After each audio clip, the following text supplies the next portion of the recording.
morning, sir. My name is John Jupik Alfel, and I'm here to conduct a brief interview about in what ways do food vendors at CMU Market approach the preparation of food and what the factors influence their methods.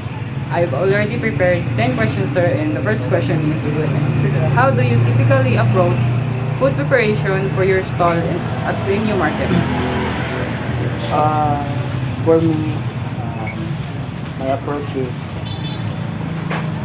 one, the cleanliness of the preparation for the food. When I'm preparing or cooking the food for the customers, I always wear apron in the kitchen here, and mixing the drinks or making the lattes or soda the same. And as you see, I already cut my hair.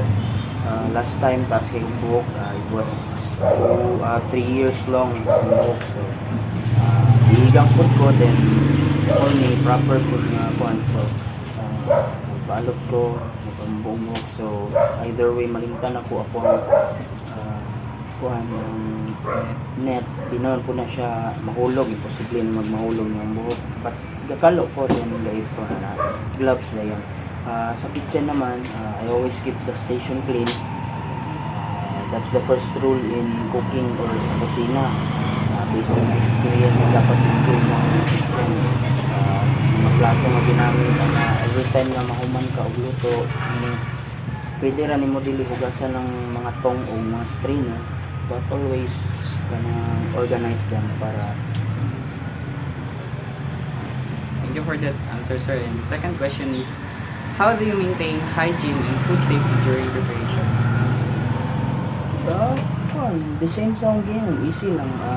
Ayaw kalimti ang proper uniform kung nakadiya needed mag-apron ka.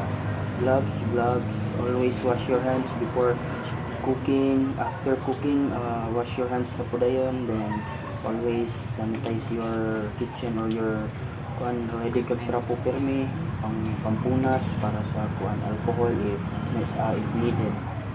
Let's proceed to the next question, sir. And how do you adopt your food preparation process when dealing with high customer traffic or special event?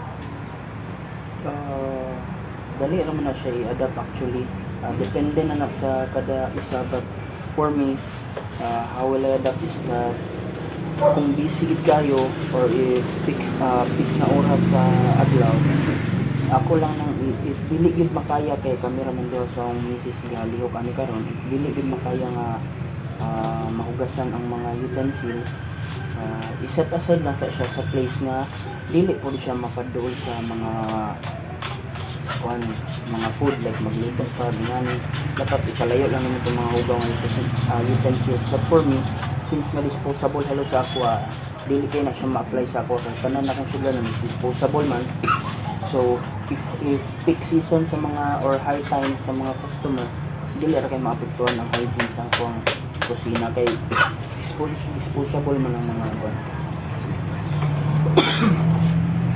Fourth question is, what specific challenges do you face in food preparation at CMU Market?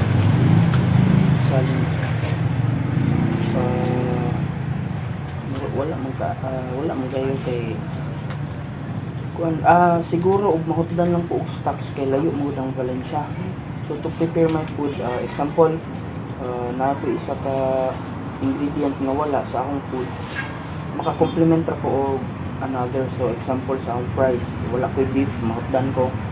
So maka-complement ra ko sa ilag cheese, daghan na nakuha na. Mo lang challenges like layo ang palitanan if ever kay dili man pud ko gabol ko palit kay dili pa kita ko ako business. I just started a year ago. Nagtuig pa ko atong May.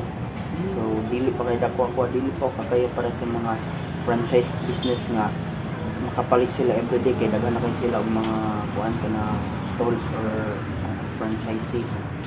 Okay, the fifth question, sir, is, in what ways do seasonal change affect your food preparation methods?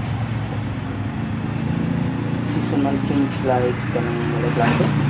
Seasonal mga klase. Actually, yung na-experience kay lagi last year wala pa uban ng mga kuan diri isa man sa mga nakauna diri food o kaning mga ngani so bulky ang ginapalit kay daghan ko yung customers but ni abot ang summer wala na klase dito na ako na-realize na need na ko portion lang kay kuan man na perishable man ang milk labi ng milk perishable man so I need to portion na kung summer na or padulong na ang summer mo na lang yun ang volume sa ako ang milk na palitan para dili sayang sa What strategies do you differentiate your food from other vendors at the market? Innovation or being innovative you need to stand out but not brag dili ka maginambok pero need mo mag-stand out from the rest so minamgo ka parehas actually sa own food but the recipe is originally mine so for me dili man ko mag-stand out sa uban but I know I can compete with them in a healthy way dili nang mangdaot or Yes, sir. What steps do you take to minimize food waste during preparation? kana as I said earlier gina-portion ako ang pagpalit or gina-estimate na ko ang volume sa ang mga palitonan para kabalo ko kung ginastudyan ako kung unsa kadaghan ang kuan ang mga customer ana nga adlaw or if summer na kabalo na ka nga wala na gid tao. How do you train and manage your staff to maintain a high standard in food preparation? Wala pa man ko staff kamera dua pero for me gina-train ko na ko ang self nga na ako high quality dan through freshness of the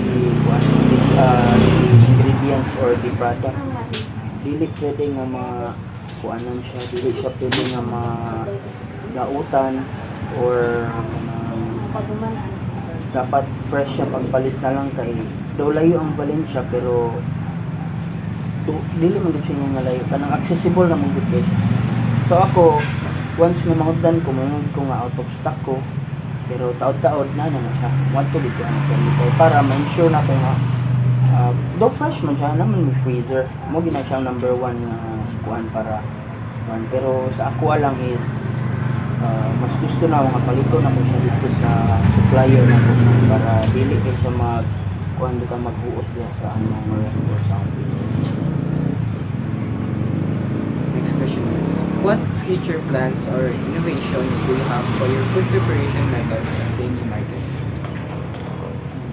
Wala pa ko'y plans yun pero kana mong innovation is surprise mo na maabot sa imo di mo na nimo hunaon kita ra na nimo kana bitang unaware ka nga innovation na dito siya sa imong food makaingon ka oy dugang ko ni or murag testingan ko ni nga recipe kung sada ba kana bitaw mo kana random ra bitaw sa maabot sa imo nga hindi na siya plan lang mag-innovate so wala gid ko'y kuan sa future plan ang pag-innovate yun is nagi na siya pero sa present ang pag-innovate siguro moingon ka nga ang pagplan sa imong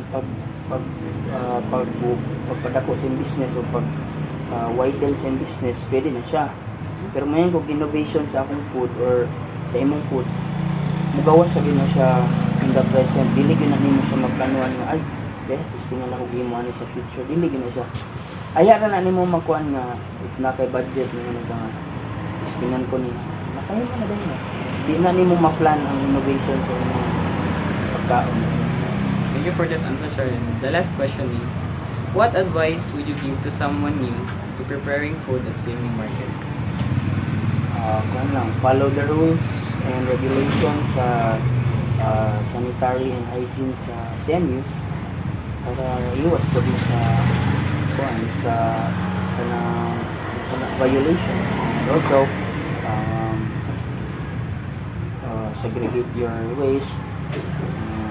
Also, ayun, tambak diya. Follow the rules ng sa CMU kay lahi gid ang rules sa CMU sa uban nga mga food stores or food courts Yes, that's all lang sa tas. Thank you so much sa mga wonderful questions and thank you kayo sa nagkakatay.